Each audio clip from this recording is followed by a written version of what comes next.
The moment I saw my sister Victoria whispering to a stranger at my wedding rehearsal dinner while pointing at me, I knew she was about to destroy everything. What she didn't know was that I'd been recording her crimes for 6 months. My name is Esther Scottwell, and I'm 29 years old. What you're about to hear is how my own sister hired private investigators to destroy my wedding, tried to prove I was a thief and a liar, and ended up in FBI handcuffs instead. But let me start from the beginning because this twisted story begins with the death of the one person who truly saw Victoria for what she was. Before I continue, please hit that like button and let me know in the comments where you're watching from and what time it is there. Thank you. 8 months ago, my grandmother Rose passed away after a long battle with lung disease. I'd spent the last 2 years of her life as her primary caregiver, driving her to appointments, managing her medications, and spending countless nights by her bedside when she couldn't sleep. My older sister Victoria,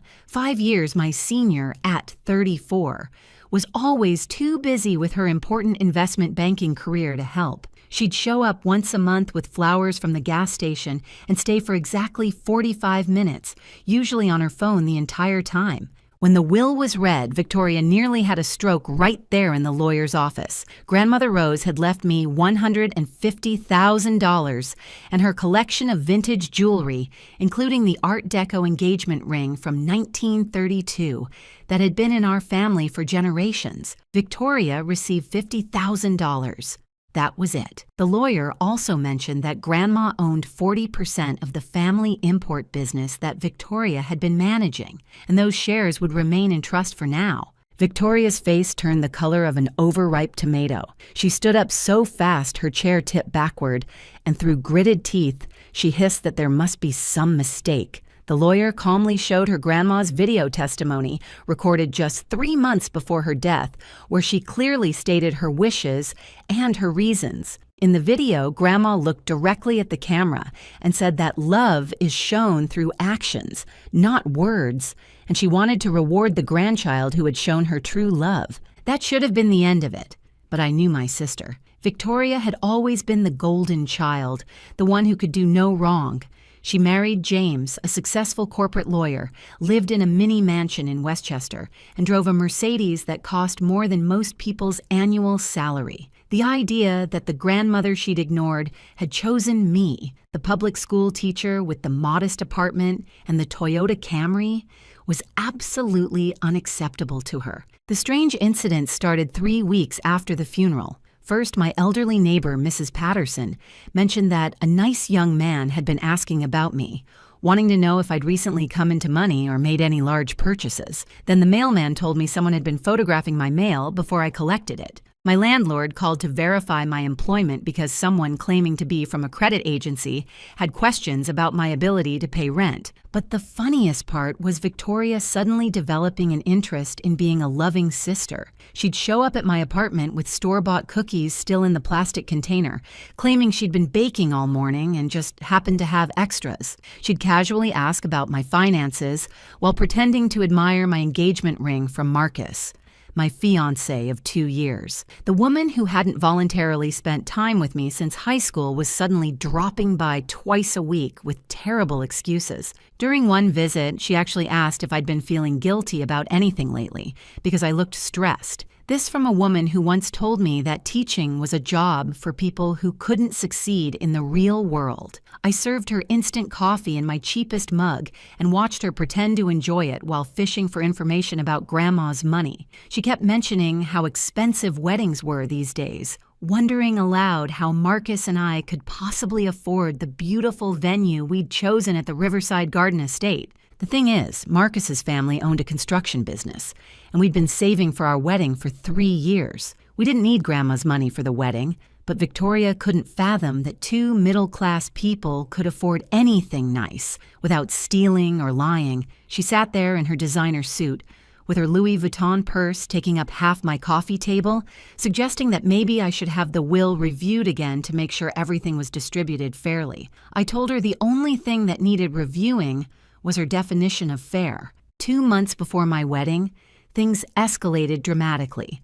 My friend Sarah, who worked at the local credit union, pulled me aside during lunch and whispered that someone had been trying to access information about my accounts. She couldn't give me details due to privacy laws, but she showed me security footage of a man in a cheap suit showing Victoria's photo on his phone to the bank manager. That's when I knew Victoria had hired private investigators. The next day, I installed a doorbell camera and started documenting everything.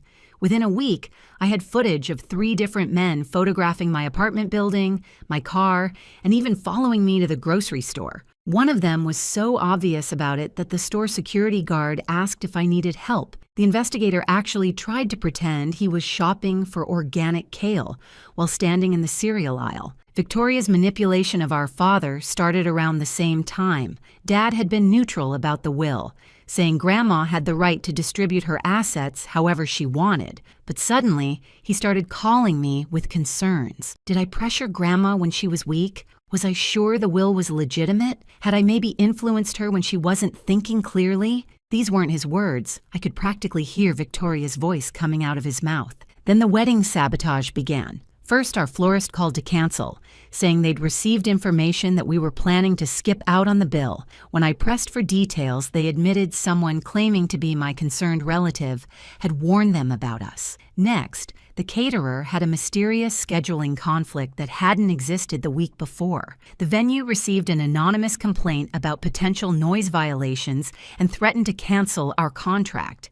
That's when James, Victoria's husband, reached out to me. He asked to meet at a coffee shop downtown, looking over his shoulder like he was in a spy movie. The man was genuinely scared of his own wife. He slid a folder across the table and told me Victoria had hired not 1, not 2, but 3 different private investigation firms. She'd spent over $30,000 of their savings trying to prove I was a fraud. James showed me credit card statements, emails to the investigators, and even a spreadsheet where Victoria had been tracking my supposed lies. She'd created categories like financial deception, elder abuse evidence, and mental instability indicators. Under that last one, she'd written that I chose teaching as a career, which apparently indicated poor judgment. I couldn't help but laugh, which made James relax a little. He told me Victoria had been acting increasingly erratic, staying up all night researching inheritance law, convinced she could overturn the will if she could just prove I was unfit. She'd even consulted with 5 different lawyers,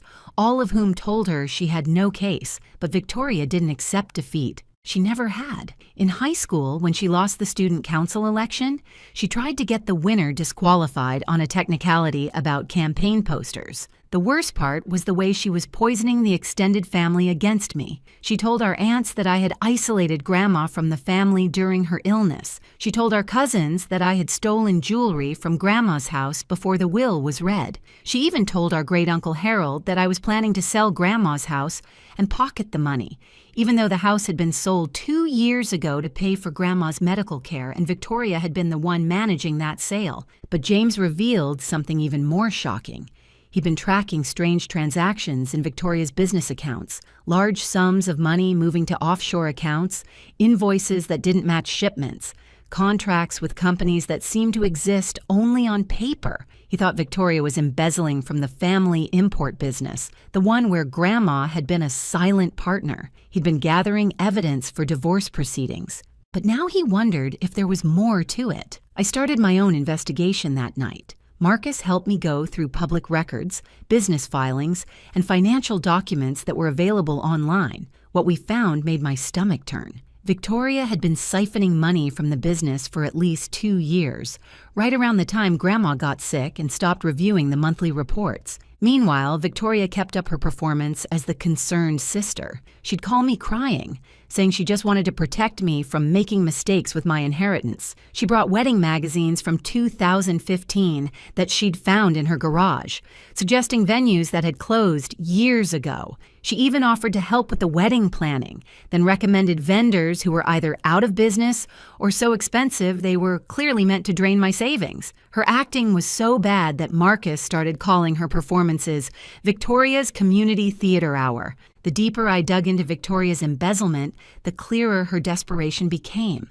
Using the login credentials Grandma had written in her address book, I accessed the business's cloud storage. 2 years of doctored invoices, fake vendor payments, and mysterious consulting fees all led to accounts in the Cayman Islands. Victoria had stolen over $500,000 while Grandma was dying. The pattern was clever but cruel. She'd started small, 10,000 here, 15,000 there, always during months when Grandma was hospitalized. She knew no one would be checking the books while we were all worried about Grandma's health. By the time Grandma passed, Victoria had created an entire phantom supply chain, complete with fake companies that existed only to funnel money offshore. I realized why Victoria needed to discredit me so badly. If I was proven to be a liar and a thief, no one would believe me if I discovered her embezzlement. She was creating a narrative where I was the dishonest sister who'd manipulated a dying woman. That way, if I ever found out about the missing money,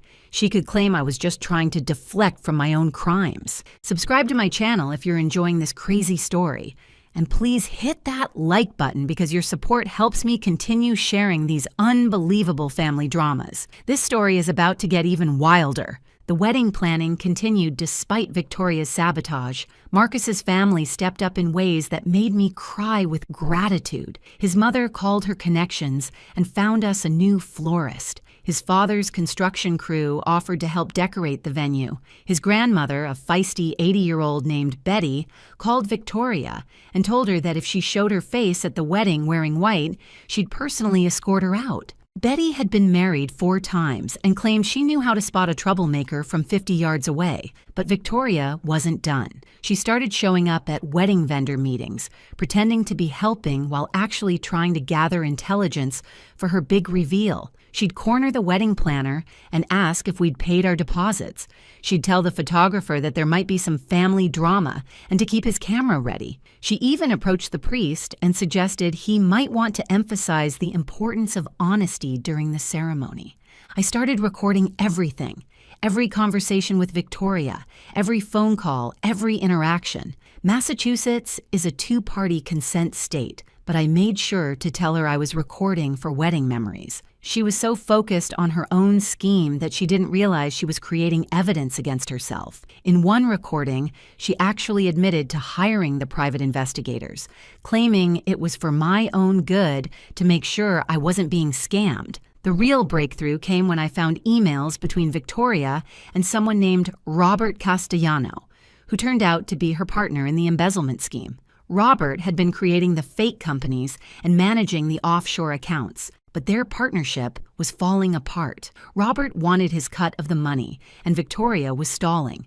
She'd promised him $200,000, but had only paid him $50,000. His emails were getting increasingly threatening. James had been documenting everything on his end, too. He'd installed a recording app on his phone and captured Victoria practicing her wedding speech, where she planned to stand up and announce that she had proof I'd forged Grandma's signature on legal documents. She'd hired a handwriting expert who, for the right price, was willing to say anything. She practiced her dramatic reveal over and over, even timing how long it would take security to reach her if they tried to remove her from the venue. The funniest part was how bad Victoria's private investigators were. One got stuck in my apartment building's dumpster while trying to go through my trash. Another one approached my elderly neighbor, Mrs. Patterson, so many times that she started hitting him with her purse whenever she saw him. The third one tried to follow me to work but got lost because he was using an outdated GPS and ended up at an abandoned school 3 miles away. Meanwhile, I'd contacted a lawyer who specialized in financial crimes. When I showed him the evidence of embezzlement, his eyes went wide. This wasn't just theft, it was wire fraud, tax evasion, and customs violations, since the import business dealt with international shipments. He immediately contacted the FBI's Financial Crimes Division, who, as it turned out, had already been investigating the business for suspicious activity. The FBI agent assigned to the case, Special Agent Martinez, told me they'd been tracking unusual payment patterns for 6 months, but hadn't been able to identify the source. My evidence was exactly what they needed. They'd been watching Robert Castellano for other criminal activities, and Victoria had just made their job much easier. Agent Martinez asked if Victoria was planning any upcoming actions, and I told him about the wedding. His response was unexpected. He asked if we'd mind having some additional guests at our ceremony. 3 weeks before the wedding, I sat in a conference room with FBI agents, my lawyer, James, and Marcus, planning what Agent Martinez called Operation Wedding Bells. The plan was brilliantly simple. We would let Victoria execute her plan to expose me at the wedding while the FBI gathered the final evidence they needed for arrest. They wanted her to feel confident, even cocky, because desperate people make mistakes, and mistakes would strengthen their case. The agents would attend as guests, strategically placed throughout the venue. James would wear a wire to capture any last-minute admissions from Victoria. We'd have the wedding videographer live stream the ceremony, supposedly for relatives who couldn't attend, but really to create an indisputable record of Victoria's false accusations and the subsequent arrest. Victoria, meanwhile, was ramping up her campaign to destroy me. She created a 40-page document titled Evidence of Esther's Deception, complete with photoshopped bank statements, fabricated emails, and testimonies from her paid experts. She'd convinced our father that she was protecting the family from scandal. Dad, bless his confused heart, didn't understand why his daughters couldn't just get along but trusted Victoria because she showed him official-looking papers. The extended family was completely divided. Team Victoria included the relatives who'd always been impressed by her success and wealth. Team Esther consisted of the cousins who remembered how I'd helped them with homework, the aunts who appreciated my care for Grandma, and Uncle Harold, who never liked Victoria anyway because she'd once called his prized rose garden pedestrian. James was barely holding it together. He told me Victoria had started talking to divorce lawyers, not because she wanted to leave him, but to research how to hide assets in case her plan backfired. She didn't know he'd already filed for divorce and frozen their joint accounts. He'd also discovered she'd taken out a second mortgage on their house without telling him, using the money to fund her investigation into me and pay Robert Castellano. The humor in all this darkness came from unexpected places. Marcus's grandmother, Betty, appointed herself as my personal bodyguard, showing up at wedding preparations with a taser she'd bought online. She claimed she'd used it once on a masher in 1987 and was ready to use it again. The wedding planner, after learning about the situation, offered to seat Victoria directly in front of the chocolate fountain, just in case someone needed to accidentally bump into her. My teacher friends created Operation Bridesmaid Shield. They scheduled shifts to make sure I was never alone with Victoria, using code words like code algebra if Victoria approached. One of them, a former Marine turned kindergarten teacher, practiced tactical maneuvers for blocking Victoria's access to the microphone during the ceremony. 2 weeks before the wedding, Victoria made her final preparations. She sent formal letters to 50 family members, telling them to pay special attention during the ceremony because important information about the family's future would be revealed. She hired a process server to be ready with cease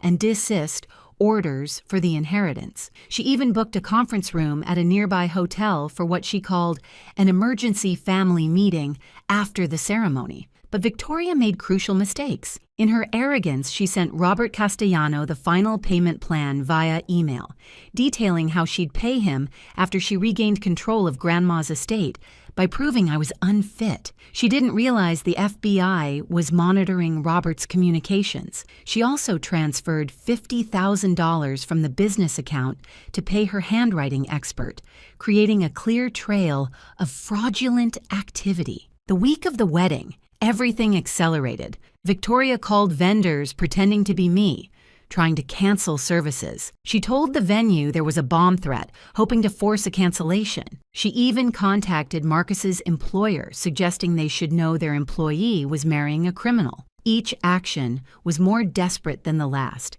and we documented everything. James gave me recordings of Victoria practicing her wedding speech in the mirror. She'd refined it to exactly 12 minutes, planning to start with tears about protecting the family, transition to disappointment about my betrayal, and conclude with the dramatic reveal of her evidence. She'd even choreographed when to pull out the folders, when to point at me, and when to demand the wedding be stopped. The FBI agents attended the rehearsal dinner, posing as Marcus's extended family from Ohio. Victoria was so focused on her plan that she didn't notice them photographing her meeting with the private investigators in the parking lot. She'd hired all three to attend the wedding as witnesses, promising them bonuses if their testimony was convincing enough. That night, unable to sleep, I found an old letter from Grandma in my jewelry box. She'd written it when I first started taking care of her. It said, "My dear Esther, your sister thinks success means taking everything you can. You know it means giving everything you have.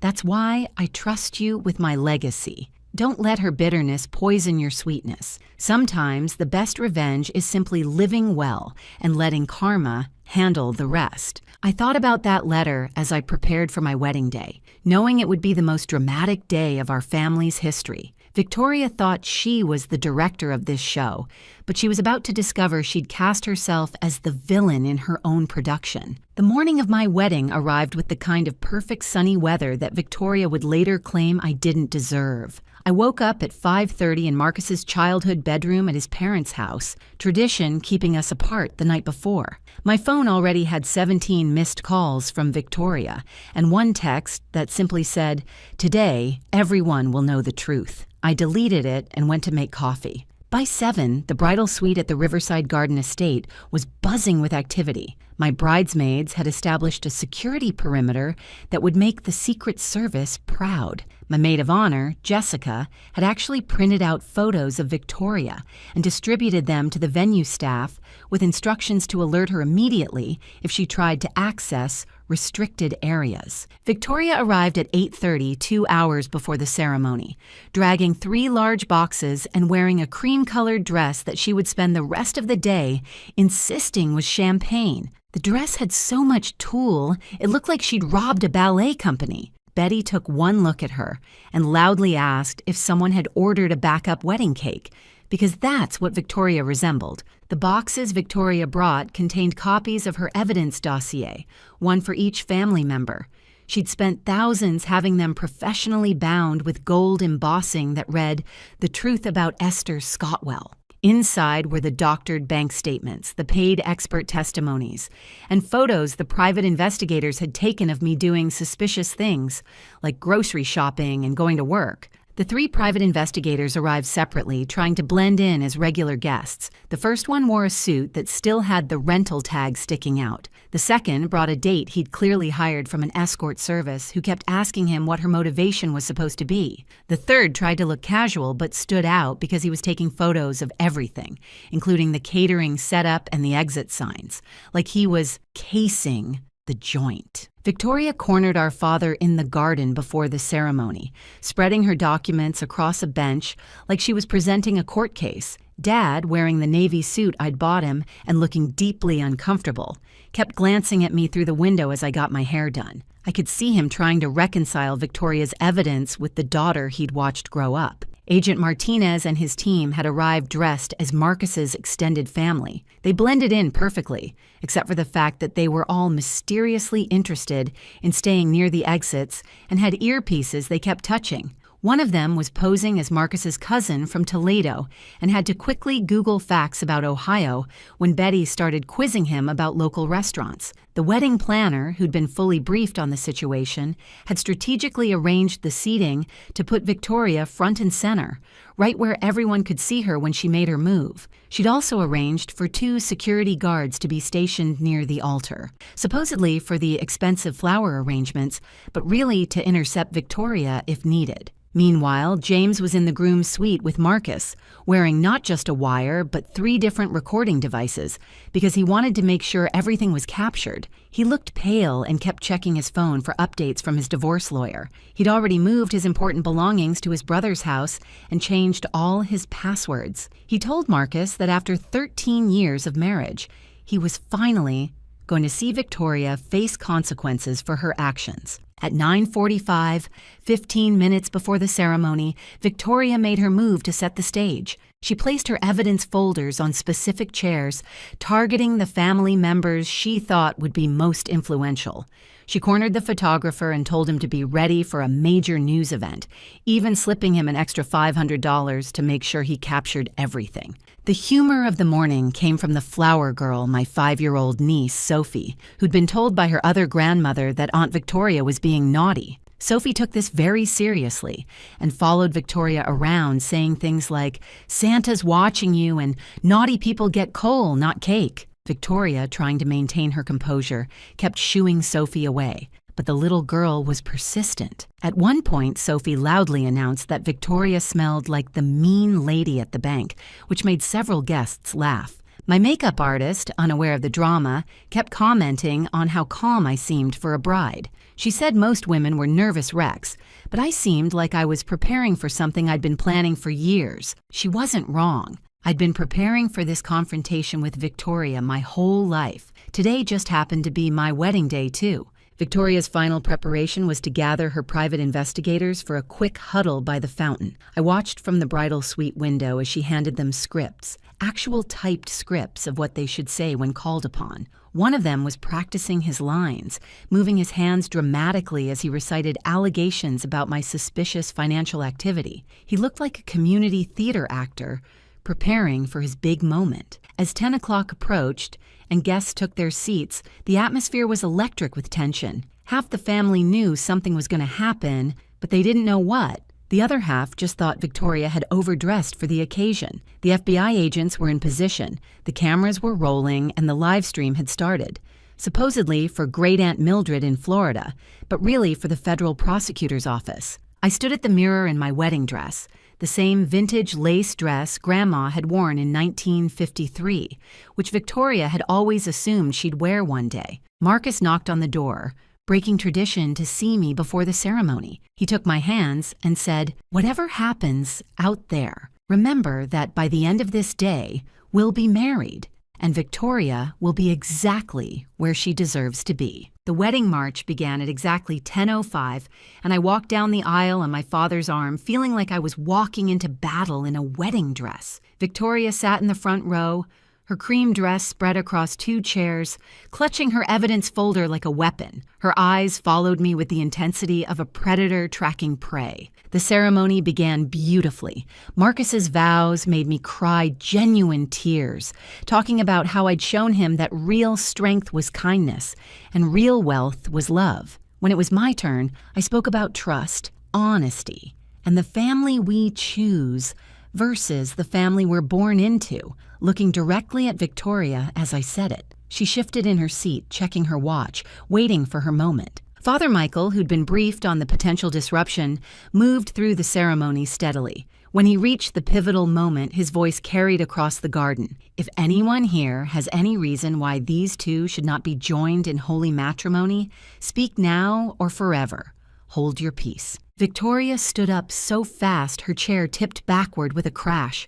"I object!" she declared, her voice shaking with what she probably thought was righteous anger, but sounded more like desperation. "This wedding is built on lies and deception!" The crowd gasped. The photographer's camera clicked rapidly. Agent Martinez shifted slightly in his seat, his hand moving to his pocket. James hit record on his phone, even though he was already wired. Victoria opened her folder with a flourish, pulling out papers like she was revealing royal decrees. "Ladies and gentlemen, family and friends, I come to you with a heavy heart, but a duty to the truth. My sister, Esther Scottwell, has perpetrated a massive fraud against our family." She held up the first document. "I have here proof that Esther manipulated our dying grandmother into changing her will. This handwriting analysis proves that signatures were forged." She waved the paper dramatically, not realizing the expert who'd provided it was about to lose his license for falsifying documents. "Furthermore," Victoria continued, her voice gaining confidence, "private investigators have documented Esther's suspicious financial activities, including large cash deposits immediately after our grandmother's death. She claimed to be a simple teacher, but she's been living like someone with stolen money." At this point, I raised my hand calmly. "Victoria, those deposits were from selling my car and Marcus's bonus from work. We have all the documentation. But please continue. I'm sure everyone would love to hear more of your theories." This threw Victoria off her rhythm, but she pressed on. "You manipulated Grandma when she was weak. You isolated her from the family. You turned her against me. Her voice cracked on that last part, showing the real hurt beneath all her schemes. That's when I nodded to the wedding videographer who switched the display screens around the venue from romantic photos of Marcus and me to something very different. Suddenly, every screen showed bank records, wire transfers, and invoices from Victoria's embezzlement scheme. Actually, Victoria, I said, my voice carrying clearly thanks to the wireless microphone I wore, let's talk about the real fraud. $523,000 stolen from Grandma's business over 2 years. Offshore accounts in the Cayman Islands. Fake vendors named Castellano Consulting and VRS Imports. Victoria's face went from red to white to green like a confused traffic light. That's ridiculous. You're making this up. James stood up from the groomsmen section. Actually, Victoria, it's all true. I've been documenting everything for months. The FBI has been investigating for even longer. That's when Agent Martinez stood up, pulling out his badge. Mrs. Victoria Hartley, I'm Special Agent Martinez with the FBI Financial Crimes Division. You're under arrest for wire fraud, embezzlement, money laundering, and conspiracy to commit customs violations. Victoria tried to run, but in her enormous cream dress and 6-inch heels, she didn't get far. She tripped over her own train near the fountain, falling spectacularly into a display of lilies. As 2 agents helped her up and produced handcuffs, she screamed, "This is entrapment! Esther set me up! She's the criminal here!" The 3 private investigators tried to slowly back away, but Agent Martinez's team stopped them. One of them immediately started cooperating, admitting Victoria had paid him to fabricate evidence. The second claimed he thought this was all legitimate research. The third, the one with the obvious escort date, just kept muttering, "I'm keeping the retainer, right? The check cleared, right?" Victoria's arrest was being live-streamed to hundreds of distant relatives and friends who'd tuned in for a wedding but got a federal crime bust instead. My cousin in California later said it was better than any reality TV show she'd ever watched. Great Aunt Mildred in Florida apparently opened champagne and toasted the screen. As the FBI led Victoria away, she made one last desperate play. "Daddy, tell them. Tell them how Esther manipulated everyone. You know I'm the good daughter. I'm the successful one." Our father, who'd been frozen in shock, finally spoke. "Victoria, I just watched you try to destroy your sister's wedding with lies, while the FBI showed evidence of you stealing from your grandmother's business. The only person who manipulated anyone was you, the photographer, earning every penny of his fee plus Victoria's bribe, captured it all. The image that would later go viral showed Victoria in handcuffs, her cream dress covered in lily pollen, mascara streaming down her face, while in the background the wedding party stood in perfect formation, like nothing had happened. After the FBI vehicles left with Victoria, Father Michael cleared his throat and said, "Well, that was certainly a first for me. Shall we continue with the holy matrimony? Or does anyone else have any federal crimes to confess?" The tension broke with laughter. Marcus took my hand, whispered, "Your family is never boring," and we resumed the ceremony. When Father Michael pronounced us husband and wife, the applause was thunderous, not just for our marriage, but for the absolute karma we'd all just witnessed. The reception that followed was legendary. Everyone had a Victoria story to share, and the open bar helped loosen tongues. Our cousin Janet admitted Victoria had tried to recruit her to testify against me. Uncle Harold revealed Victoria had offered him $10,000 to say he'd seen me stealing from Grandma's house. Our Aunt Patricia said Victoria had called her 17 times, trying to convince her I was mentally unstable. The DJ, who'd been watching the whole arrest through the window, created a special playlist that included Jailhouse Rock, I Fought the Law, and Karma Police. When he played Truth Hurts by Lizzo, the entire wedding party formed a conga line. Betty led it, shouting, "This is better than my third wedding when my ex's mistress showed up." Dad found me during the father-daughter dance, tears in his eyes. He apologized for doubting me, for letting Victoria manipulate him. He told me he'd been so proud of Victoria's success that he'd ignored the warning signs, the way she'd treated Grandma, the way she'd always needed to be better than everyone else, the way she'd never been satisfied with what she had. He promised to get therapy to understand how he'd enabled her behavior for so long. James got drunk, really drunk, and gave an impromptu speech about the 13 years he'd wasted with Victoria. He told stories about her crushing people in business deals, about the friends she'd alienated, about the family members she'd used and discarded. Then he raised his glass and said, "To Esther and Marcus, may your marriage be everything mine wasn't, honest, loving, and free of federal investigations." The private investigators, who'd been detained for questioning and released, actually stayed for the reception. One of them approached me with a piece of wedding cake and an apology. He said he'd been in the PI business for 20 years and should have known something was off when Victoria asked him to plant evidence. He offered to testify against her and refund her money to help pay back what she'd stolen. The wedding photographer pulled me aside to show me the shots he'd gotten. The one of Victoria falling into the flowers was artistic, almost Renaissance in its composition. The one of her in handcuffs with the wedding party in the background looked like a magazine cover. He asked if I wanted them deleted, but I told him to keep everything. This was part of our story now, the part where justice was served as an appetizer. Around midnight, after most guests had left, I found out Victoria had been denied bail. The prosecutor considered her a flight risk due to the offshore accounts. She'd spent her wedding night not in the honeymoon suite she'd booked to celebrate my humiliation, but in federal detention.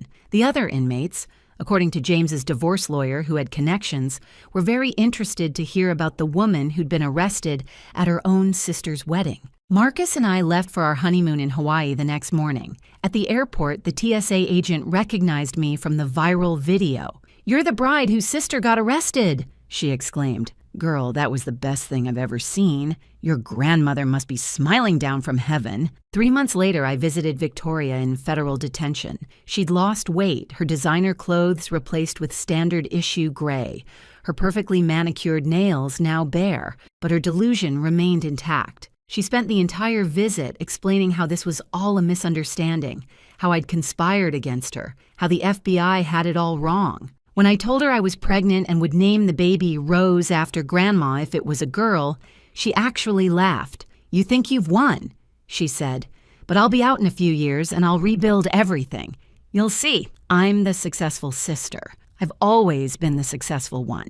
I stood to leave and told her the truth she'd never accept. "Victoria, success isn't about money or status or being better than everyone else.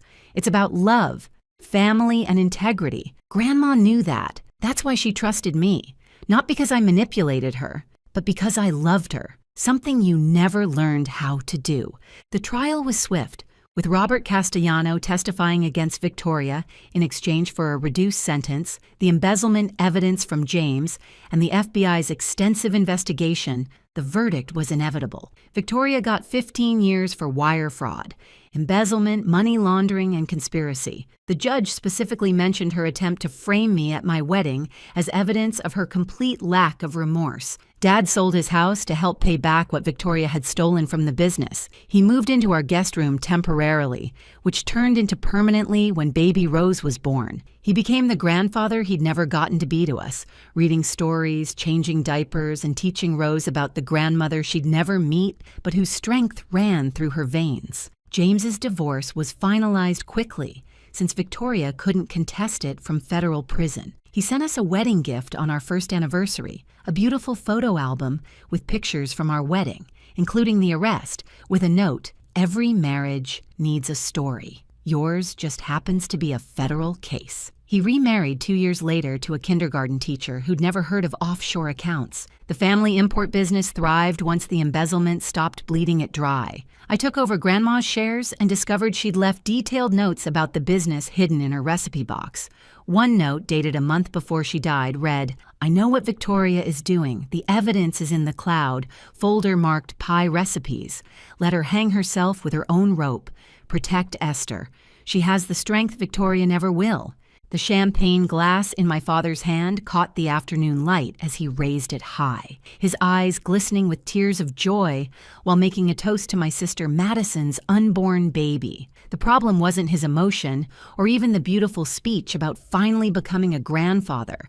The problem was the 7-month-old baby girl in my arms, his actual first grandchild, Isabella, who he'd never even met. I'm Olivia Ortiz, 32 years old, standing in my sister's perfectly manicured backyard in suburban Connecticut, watching my father give the grandfather's speech I dreamed of hearing 7 months ago. The same father who taught me to ride a bike, who called me his little princess until Madison was born when I was 5, and then somehow I became invisible. My husband Carlos stood beside me, his jaw clenched so tight I worried he'd crack a tooth. He'd watched this favoritism play out for the 8 years we'd been together. But today was different. Today, our daughter was being erased in real time. Madison, resplendent in her designer maternity dress that cost more than our monthly mortgage, kept shooting me these little smirks between her fake tears of joy. She knew exactly what she was doing. The pattern wasn't new. When we were kids, Madison got the car for her 16th birthday, while I got a heartfelt card about learning the value of working. She got her college fully paid while I took out student loans that I'm still paying off. Her wedding looked like something from a luxury magazine with Dad spending $40,000, while Carlos and I had a backyard ceremony with a potluck dinner that Dad called charmingly modest. But this was different. This wasn't about money or things. This was about my daughter's existence. Dad was really warming up to his speech now, talking about how he'd waited so long for this moment, how he'd been collecting toys and books for his future grandchild, how Madison had made his dreams come true. The crowd of about 50 relatives and friends was eating it up, dabbing at their eyes, while Madison's husband Derek filmed everything for their social media. Madison had always been good at production value. The thing that hurt most was the nursery he described setting up in his house. The same nursery I'd tried to tell him about when Isabella was born. But somehow he'd always been busy when I called, always had something urgent when I tried to visit, always promised we'd get together soon. Now I understood why. Then came the moment that changed everything. Dad turned to me with that patronizing smile I knew so well and said those words that would haunt our family gatherings for years to come. He raised his glass toward me and asked loudly enough for everyone to hear when it would be my turn to make him a grandfather. The backyard went silent. Even the birds seemed to stop chirping. Carlos's hand found mine and squeezed. Isabella, bless her timing, chose that moment to blow a particularly loud raspberry, spraying strained carrots across my dress. A nervous titter ran through the crowd. I could have stayed quiet. The old Olivia would have just smiled and deflected, maybe made a joke about someday or soon, but holding my daughter, feeling her little fingers wrapped around my thumb, something in me finally snapped. 32 years of being the good daughter, the understanding sister, the one who never made waves. It all just crumbled. My voice came out steady and clear, carrying across the yard with a strength I didn't know I possessed. I told him it had been my turn 7 months ago when Isabella was born, that he'd been invited to the hospital, to her coming home party, to her christening, that his favorite daughter had thrown every invitation in the trash. Madison's face went through a transformation that her Botox couldn't quite hide. The smirk disappeared, replaced by wide-eyed innocence that she'd perfected over years of practice. But I saw the flash of panic in her eyes.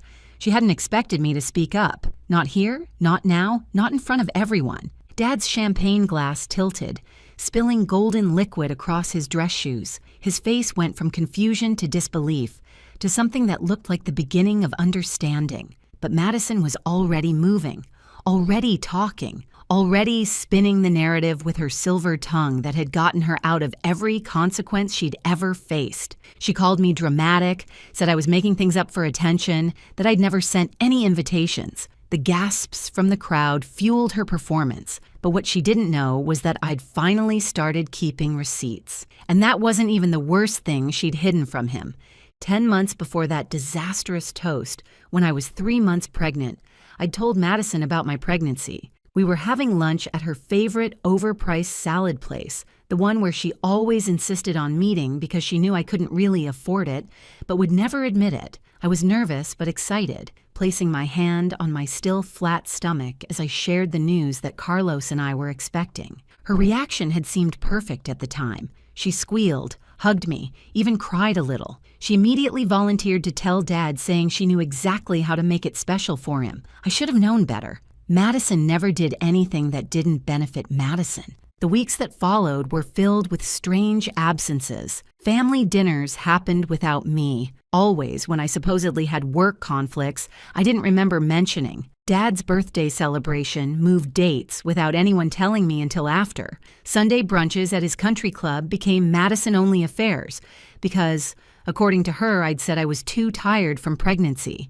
What really happened was a masterclass in manipulation. Madison told our relatives I was going through a difficult phase, that the pregnancy was making me antisocial, that I'd asked for space. She painted herself as the concerned sister, desperately trying to include me while respecting my wishes for distance. Our Aunt Helen later told me Madison would lower her voice conspiratorially and mention how worried she was about my mental state. The baby shower planning started when I was 5 months along. Madison insisted on organizing everything, said it was her gift to me. She created a Pinterest board, a group chat for planning, even a spreadsheet for RSVPs. Everything looked perfect on the surface. She'd send me screenshots of her discussing dates with Dad's side of the family, showing how involved she was making everyone. But the RSVPs never came. Dad was always suddenly busy on the proposed dates. Our uncles had last-minute business trips. Cousins had kids' recitals. The shower kept getting postponed, rescheduled, reorganized.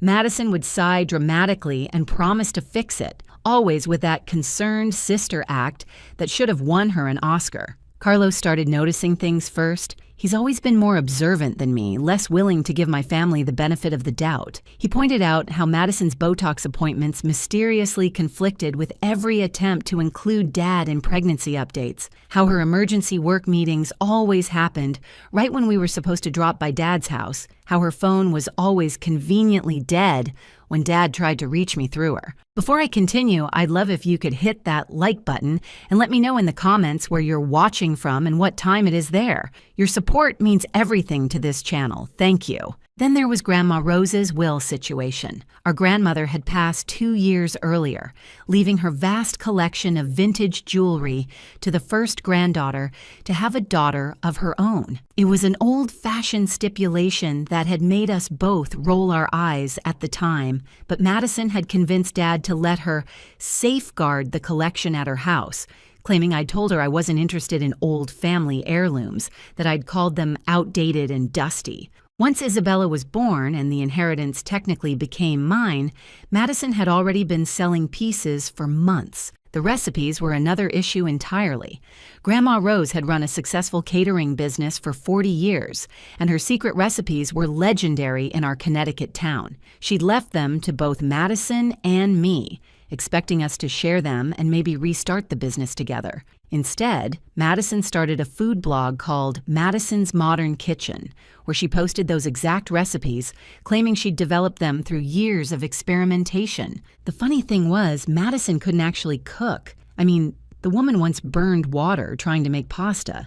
So when she attempted to make Grandma's famous 7-layer chocolate cake for a live stream, it collapsed like a chocolate landslide on camera. The video went viral, but not in the way she'd hoped. Someone had commented that it looked like a mudslide at a construction site, and that became the top comment with 12,000 likes. Everything might have continued like this indefinitely if I hadn't stopped by Madison's house unexpectedly one day when Isabella was 6 weeks old. I'd been driving by after a pediatrician appointment and thought I'd try once more to bridge the gap. Madison wasn't home, but her housekeeper Maria let me in to wait.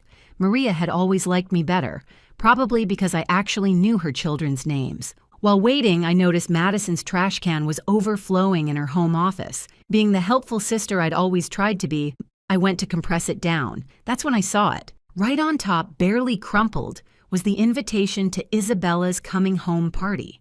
The one I'd hand-delivered to Madison to give to Dad. The one with the little pink footprints and the photo of Isabella's perfect little face. But it wasn't just one invitation. As I pulled that one out, I found another beneath it, and another. The hospital announcement, the christening invitation, the professional photos I'd sent for Dad's office. All of them were there, thrown away like garbage, some still in their unopened envelopes. My hands shook as I pulled out my phone to document everything. This wasn't neglect or forgetfulness.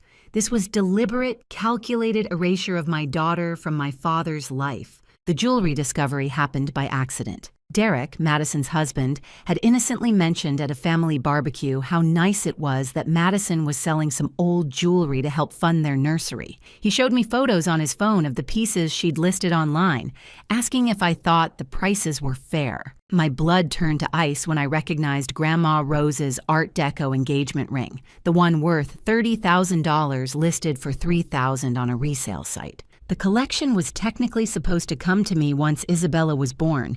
23 pieces of vintage and antique jewelry collected over Grandma's lifetime, each with a story, each with significance. But Madison had convinced Dad years earlier to let her safeguard them after Grandma's passing, claiming she had better security at her house. The emerald brooch from 1923 that Grandpa bought after his first successful business deal, the strand of pearls from their 25th anniversary, the diamond tennis bracelet she wore to my parents' wedding. Madison had been selling them off one by one, long before Isabella triggered the actual inheritance. What really burned was finding out she'd told Dad I'd said I didn't want any of it, that modern women didn't wear vintage jewelry. Me, who'd spent every Sunday as a child sitting at Grandma's vanity, carefully holding each piece as she told me its story. Me, who'd written my college thesis on the history of Art Deco jewelry design. Madison knew exactly how much those pieces meant to me, which is probably why destroying my connection to them felt so satisfying to her.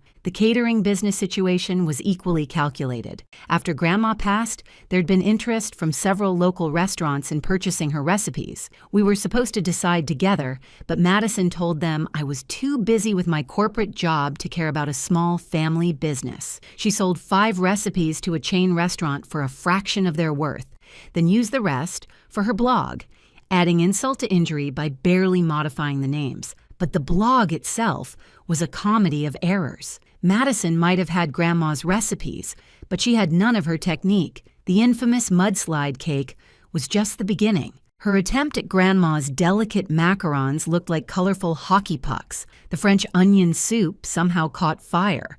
The beef Wellington came out looking like something from a crime scene. Her followers started tuning in just to watch the disasters unfold. If you're enjoying this story and want to hear how everything unraveled for Madison, please take just a second to subscribe to the channel and hit that like button. Your support truly helps me continue sharing these stories, and it means more than you know. Carlos's cousin Miguel, a software engineer with too much time on his hands, offered to do some digital digging. What he found was a goldmine of deception. Deleted emails where Madison explicitly told family members I didn't want them at my baby shower.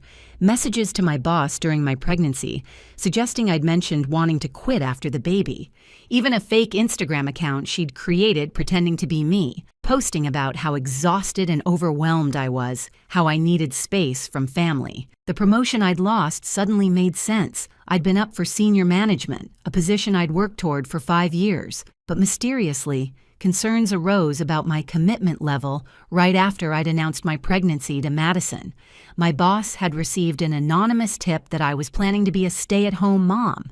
The typing pattern in the email Miguel recovered matched Madison's other messages perfectly, right down to her peculiar habit of using ellipses instead of periods. She'd even stolen catering contracts from me. I'd started taking small jobs on weekends using Grandma's recipes, with her permission before she passed. Madison undercut my prices by 40%, telling clients I'd recommended her because I was too busy. 3 wedding contracts, 2 corporate events, and a year's worth of monthly dinner parties. Probably $50,000 in lost income while I was struggling with student loans and baby expenses. The evidence folder Carlos and I compiled grew thicker every day. Screenshots, emails, recordings from doorbell cameras showing Madison taking mail from our mailbox. Our neighbor, Mrs. Patterson, bless her nosy heart, had documented everything because she thought Madison was having an affair with our mailman. She was disappointed to learn it was just theft, but happy to share her extensive surveillance footage. The turning point came when Madison accidentally sent me a text meant for her best friend Brittany. It read, "Olivia's here with that baby again, acting like anyone cares. Dad won't even know she exists until my kid is at least 5. I've made sure of that." She tried to recall it, sent 17 texts trying to explain it was about someone else, even claimed her phone had been hacked. but I had the screenshot and it became the crown jewel in my collection of evidence. The funniest part was watching Madison's increasing paranoia. She started checking her trash before putting it out, installing cameras to see who came to her door, even hiring someone to check if her phone was tapped. The woman who'd spent years orchestrating my isolation was suddenly looking over her shoulder at every turn. The stress was affecting her appearance, too. Her Botox appointments increased, her hair started thinning, and she developed a nervous eye twitch that no amount of concealer could hide. Meanwhile, Isabella said her first word. It wasn't Mama or Dada. It was Pop Pop, the name I'd been teaching her for the grandfather she'd never met. I had it on video, this perfect moment of my daughter calling out for a grandfather who didn't know she existed. It broke my heart and steeled my resolve in equal measure. The family group chat discovery happened during Isabella's first fever. I was exhausted, scared, and desperately trying to reach Dad for advice because he'd always been calm in medical situations. Madison told me he was at his cabin with no cell service, except Derek accidentally let slip that they'd just been texting in the family group chat about plans for next weekend. That's when I learned about Family Forever, a group chat with 47 members that had been active for 2 years. 2 years of daily messages, photos, plans, and conversations I'd never been part of. Carlos helped me get access through his aunt who'd married into the family. What I found was heartbreaking and infuriating in equal measure. There were over 200 messages about Madison's pregnancy journey, ultrasound photos, nursery planning, name discussions, even a betting pool about the delivery date. During those same months, I'd been actually pregnant, actually going through everything they were discussing theoretically. While they debated whether Madison would have morning sickness, I was throwing up every morning alone. While they planned her baby shower, mine kept getting mysteriously postponed. Dad had asked about me exactly 3 times in 2 years of messages. Each time, Madison responded quickly. I was busy with work. I was going through something personal. I'd asked for space. I preferred to keep my distance. The family had created an entire narrative about me being cold, career-obsessed, and disconnected. My Uncle Tony had even written that he was proud of Madison for trying so hard with her difficult sister. The promotion sabotage went deeper than just one email. Madison had created an entire campaign over 6 months. She befriended someone in my company's HR department through a yoga class. She volunteered to help with our company's charity auction, getting FaceTime with senior management. All of it positioned her to plant seeds of doubt about my commitment while appearing to be the supportive sister. She told my boss she was concerned about me, that I'd confided I felt overwhelmed, that I'd mentioned maybe the promotion was too much with a baby coming. She did it all with that perfect Madison smile, the one that made people want to protect her, to take her side. My boss thought she was being helpful when she suggested I might want to reconsider the timing of taking on more responsibility. The catering business sabotage was equally methodical. She'd created professional-looking business cards with her name and Grandma's recipes. She attended the same networking events I did, but an hour earlier, introducing herself to all my potential clients. She even hired a professional photographer to take pictures of food she hadn't cooked, using them to create a portfolio that looked more professional than my homemade photos of actual dishes I'd prepared. But technology was Madison's weakness, and it became her downfall. She didn't understand that deleted emails weren't really gone. She didn't know that her fake Instagram account's IP address could be traced. She had no idea that modern cars track location data, proving she was at my mailbox when mail went missing. Every digital footprint she left became another piece of evidence in our growing case. Miguel found something else interesting. Madison had been researching grandparents' rights in Connecticut, specifically about whether grandparents could get visitation if they'd never met the child. She'd also looked up whether birth announcements were legally required. She was trying to figure out how long she could keep Isabella hidden from Dad before it became legally problematic. The answer, it turned out, was indefinitely, as long as no one told him the truth. Isabella's first word on video became something more than just a heartbreaking moment. It became evidence of what Madison had stolen from my father, the relationship with his first grandchild, 7 months of firsts, of moments that could never be recaptured. When I showed the video to Carlos's mother, she cried, When I showed it to my therapist, she cried. When I accidentally showed it to the grocery store clerk while searching for a coupon on my phone, she cried too. The security footage from our neighbor revealed Madison's visits happened like clockwork. Every Tuesday and Thursday, when Carlos and I were at work, she'd walk up our driveway, take the mail, sort through it in her car, and drive away with anything that looked important. Bills got through, junk mail got through, but anything personal disappeared. Birthday cards from relatives, Isabella's insurance cards, even her Social Security card had to be reordered. Then came the accidental text that changed our strategy. Madison sent it to me instead of Brittany again, this time complaining about having to maintain so many lies, about how exhausting it was to keep track of what she'd told to whom. She actually used the word exhausting to describe destroying my relationship with our father. That's when I knew the baby celebration was our moment. She was tired getting sloppy, and her pregnancy was making her feel invincible. Carlos and I spent hours planning our approach. We couldn't just dump everything at once.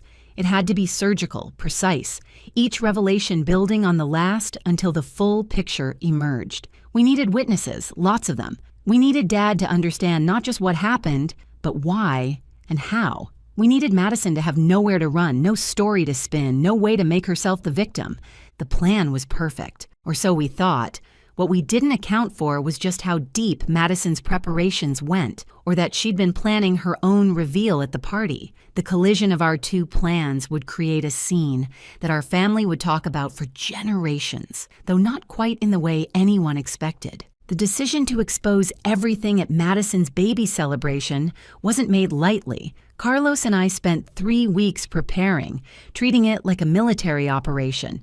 We called it Operation Isabella's Justice, which Carlos thought was too dramatic, until I reminded him that Madison had literally erased our daughter from existence in our father's world. After that, he suggested we should have matching T-shirts made. Our first ally came unexpectedly.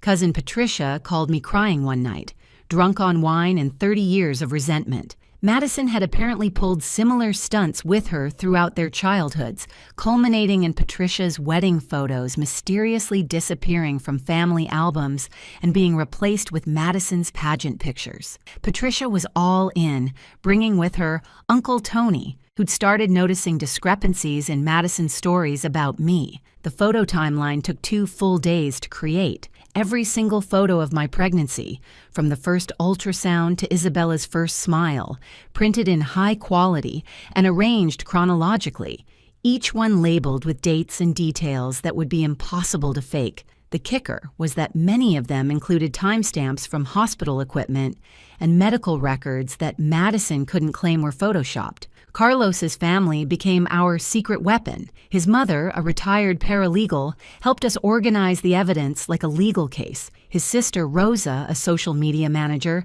created a digital presentation that could be pulled up on any phone or tablet. His brother, Marco, who worked in security, helped us retrieve and authenticate all the surveillance footage. The Ortiz family had adopted me completely, and they were furious about what Madison had done. The video compilation was the hardest to watch. Doorbell camera footage of Madison stealing mail, security video of her taking the invitations I'd asked her to deliver, even a clip from her own Instagram story where she'd accidentally filmed the hospital bracelet from Isabella's birth in her trash can. Miguel had enhanced everything, added timestamps, made it undeniable. It was 23 minutes of pure deception, captured in high definition. We found 12 pieces of Grandma Rose's jewelry listed on various resale sites. Miguel created a spreadsheet tracking each piece, its actual value versus Madison's listing price, and screenshots of Dad telling people I didn't want them. The total value she'd sold or tried to sell came to $93,000. That wasn't including the pieces she'd kept for herself, wearing them to family events while telling everyone she'd bought them with her blog earnings.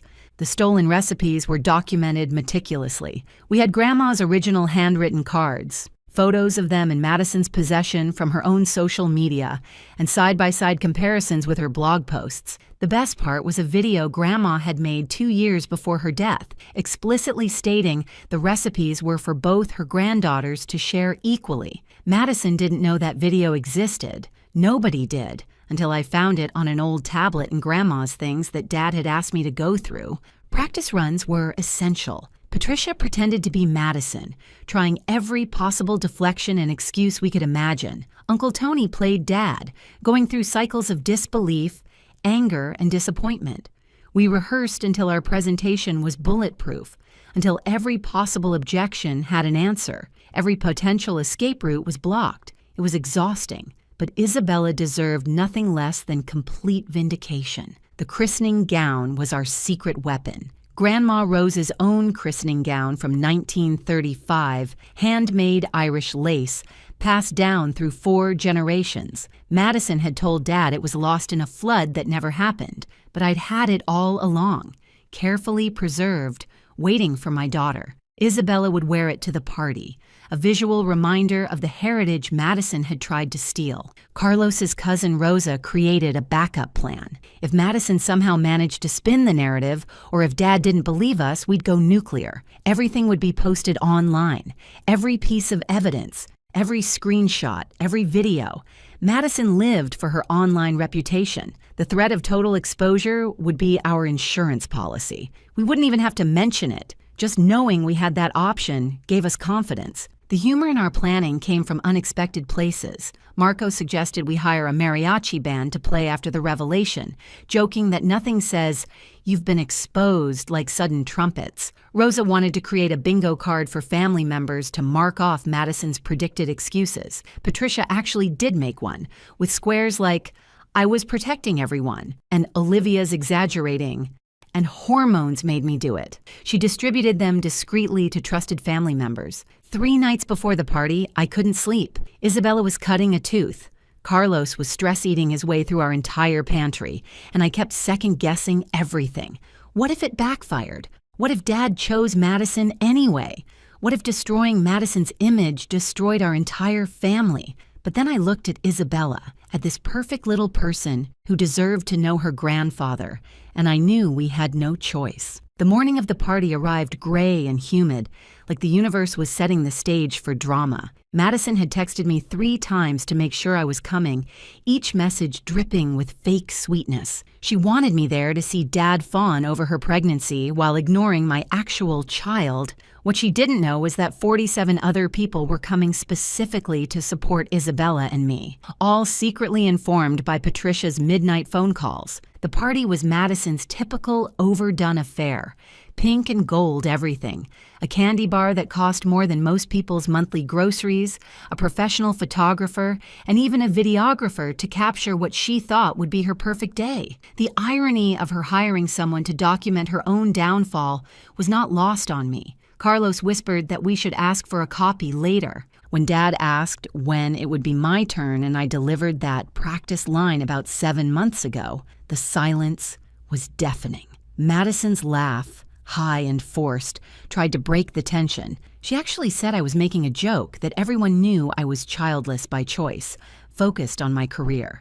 That's when Isabella, my perfect daughter with impeccable timing, reached out and grabbed Dad's tie, looking him directly in the eyes and said clear as day, "Pop, pop." Dad's face went through a transformation I'll never forget. Confusion, recognition, realization, and then something that looked like physical pain. He reached out instinctively toward Isabella, then pulled back, looking at Madison for explanation. She was already talking, already spinning, saying I'd obviously coached the baby, that this was some sick joke, that I was trying to ruin her special day with lies. That's when Patricia stepped forward with the photo album, not dramatically, just walked over and placed it in Dad's hands, saying she thought he might want to see what he'd missed. The first photo was from the hospital, me holding Isabella minutes after birth, the whiteboard behind us clearly showing the date and time. 7 months and 3 days ago. While Dad looked at it, Uncle Tony pulled up the digital presentation on the outdoor TV Madison had rented for the party. The video started playing automatically, Madison's voice clear as day, from a doorbell camera. "Dad doesn't need to know about Olivia's baby yet. Let me have this first." The crowd gasped. Madison grabbed for the remote, but Marco had already disabled it. The video continued, showing her taking mail, throwing away invitations, telling relatives I was unstable. Her own words, her own voice, her own face clearly visible in every frame. Derek, Madison's husband, was standing frozen with his mouth open, looking between the screen and his wife like he'd never seen her before, which, in a way, he hadn't. Madison had been careful to keep him out of most of her schemes, probably knowing his genuine niceness would have been a liability. When the jewelry spreadsheet appeared on screen, showing pieces he thought Madison had inherited legitimately, he actually sat down hard on a decorative hay bale. Madison tried everything in her arsenal. She cried, but the Botox made it look insincere. She claimed the videos were deep fakes, but Miguel had included authentication certificates. She said I'd stolen from her first, but couldn't specify what. She even tried fainting, but Patricia's teenage daughter loudly said, "Oh my God, she's doing the thing from TikTok," and everyone realized it was fake. Madison's eyes snapped open in frustration, completely giving herself away. Dad hadn't said a word.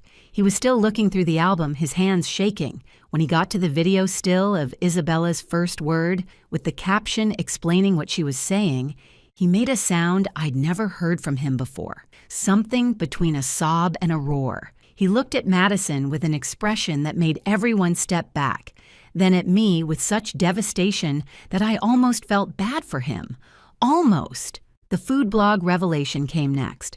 Grandma's video played on the screen, her warm voice filling the yard as she explained how she wanted both her granddaughters to share her recipes, to maybe restart the business together, to carry on her legacy with love. Then Miguel's side-by-side comparison showed Madison's blog posts, word for word stolen, even down to Grandma's little notes about adjusting for altitude or humidity. Someone in the crowd, I think it was one of Madison's mommy blogger friends, actually laughed when the mudslide cake disaster video played, then caught herself and tried to look serious, but the damage was done. Others started chuckling too, remembering all of Madison's cooking failures while she claimed to be developing these recipes herself. The woman who couldn't make box mac and cheese had been pretending to be a culinary genius with stolen recipes she couldn't even execute. Madison's final attempt at control was to announce she was in labor, sudden, dramatic, clutching her stomach.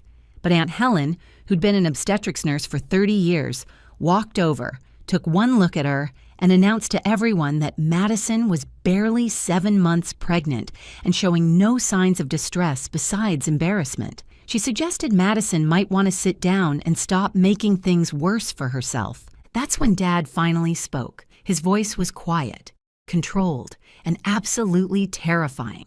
He asked Madison one simple question. Why? Madison's answer to Dad's question revealed everything about who she really was. She said I'd always been his favorite before she was born, that I'd had 5 years of being the only one, that it wasn't fair. She actually stood there, caught in 47 lies, and tried to make herself the victim. She said I was prettier, smarter, that Grandma loved me more, that everything came easy to me while she had to fight for attention. The crowd's reaction was visceral. These people had watched me work 3 jobs to pay for college, while Madison got a free ride. They'd seen me nurse Grandma through her final months, while Madison was too busy with her influencer parties. They knew the truth, and Madison's attempt at revisionist history was falling on deaf ears. Someone actually said, "Are you serious right now?" loud enough for everyone to hear. Derek found his voice and asked about the jewelry. Madison tried to say she was saving it for their baby, but Rosa had already pulled up the online listings on her phone, showing them to Derek. The dates proved Madison had been selling them long before she was even pregnant. Derek's face went from confused to hurt to angry in about 3 seconds. He asked her what else she'd lied about, and Madison's silence was deafening. The catering clients started making themselves known. 3 were at the party, invited by Madison for networking. They all wanted to know if the recipes were really stolen. When they found out the truth, one immediately called her lawyer. Another announced she was canceling her contract, effective immediately. The third, a woman who'd been friends with Grandma Rose, actually started crying and apologizing to me for not knowing. Dad walked over to me slowly, like he was afraid I might run. He asked to hold Isabella, and when I placed her in his arms, she immediately grabbed his nose and giggled. He broke down completely.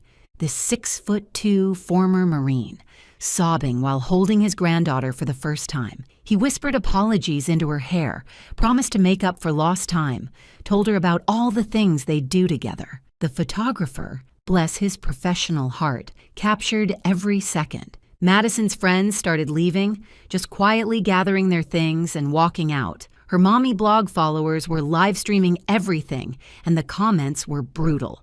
Someone had already created a hashtag, #Madison Meltdown. Her carefully curated image was crumbling in real time, broadcast to thousands of people who'd thought she was the perfect sister, daughter, and soon-to-be mother. Patricia's bingo card was completely filled. Madison had hit every single predicted excuse, plus some we hadn't thought of. She blamed hormones, claimed I'd poisoned everyone against her, said the family had always been jealous of her success, even suggested this was all an elaborate prank for content. Each excuse made things worse, digging her hole deeper. Patricia's daughter held up the completed card and shouted, "Bingo!" which broke the remaining tension as people actually started laughing. Uncle Tony revealed he'd been suspicious for months. He'd hired a private investigator after noticing discrepancies in Madison's stories. The PI had documented 16 instances of Madison lying about my whereabouts or availability. He had photos of her at my mailbox, records of her calling my workplace, even evidence that she'd tried to access my medical records illegally. He'd been waiting for me to come forward, not wanting to interfere if I wasn't ready. The legal implications started hitting Madison all at once. Theft of mail was a federal offense. Fraud regarding the jewelry was criminal. The stolen recipes and contracts constituted business interference. Someone mentioned that her actions regarding Isabella could be considered custodial interference since she'd prevented a grandfather from knowing his grandchild existed. Madison's face went from red to white as she realized this wasn't just family drama anymore. Derek asked for his mother's ring back. She'd given it to Madison for their engagement, but now he wanted it returned. Madison tried to say it was being cleaned, but Rosa had already found the online listing where it had sold 2 months ago. Derek's mother, who'd been quiet until then, stood up and announced that their prenuptial agreement had a fraud clause. Madison had signed it thinking she was so much smarter than everyone else. Now it would cost her everything. Dad announced he was changing his will immediately. Not out of anger, he said, but out of clarity. He'd been blind to Madison's nature, enabled her behavior, and failed to protect me from her. The family business shares he'd planned to leave her would go to Isabella instead, in a trust I would manage. The house Madison thought she'd inherit would be sold, with proceeds split between all grandchildren equally. Madison would get exactly what she'd tried to leave me with, nothing. Madison's final attempt at manipulation was aimed at me. She approached slowly, tears finally managing to fall despite the Botox, and said we were sisters, that blood meant something, that I couldn't really want to destroy her like this. She actually used the phrase, "after everything I've done for you," which caused such an outcry from the crowd that she stepped back. I told her she was right. After everything she'd done, this was exactly what she deserved. 5 months have passed since Madison's baby celebration became her public unmasking. Isabella just celebrated her first birthday with a party that had every single family member in attendance, including some we hadn't seen in years, who came specifically to apologize for believing Madison's lies. Dad arrived 3 hours early to help set up, wearing a t-shirt that said, "Pop Pop's Girl" with Isabella's picture on it. He'd ordered them for the entire family. Madison delivered her son 2 weeks after the disastrous party. Stress-induced early labor, though both she and the baby were fine. Derek filed for divorce the day after the birth, having discovered through the investigation that Madison had opened credit cards in his name and run up $60,000 in debt. He got full custody with Madison having supervised visitation. He says his son won't grow up thinking lying is acceptable. The jewelry recovery was remarkable. Once word spread in the vintage jewelry community about what Madison had done, dealers who'd bought pieces reached out to return them. Most sold them back to us at the price they'd paid Madison, taking the loss rather than profiting from theft. Grandma Rose's complete collection now sits in a safety deposit box, waiting for Isabella and any future cousins to be old enough to appreciate them. Madison's blog imploded spectacularly. The cooking disaster videos went viral as a compilation called How Not to Cook Your Grandma's Recipes. Food Network actually reached out to me about doing a show about authentic family recipes and their stories. I said yes, with the pilot episode dedicated to Grandma Rose. Madison tried to claim defamation, but truth is an absolute defense. And we had everything documented. The catering business is thriving under my management.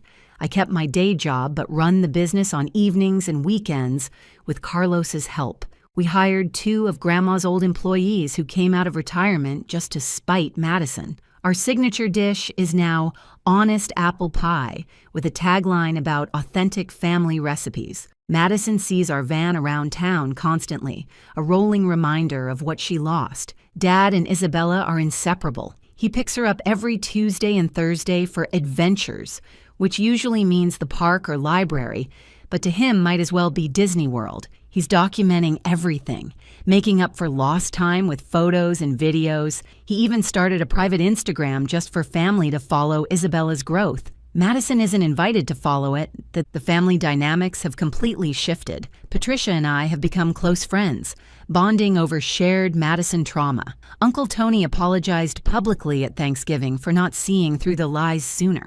Even Aunt Helen, who'd always favored Madison, admitted she'd been willfully blind to the obvious red flags. The family meetings that used to center around Madison now happen at my house, with Isabella as the unofficial mascot. Madison herself lives in a small apartment on the other side of town. She works at a marketing firm that didn't Google her before hiring, but certainly did after. She's kept the job, but lost the respect. Her social media presence is ghost towns of former glory. The mommy bloggers blacklisted her. The charity boards asked her to resign.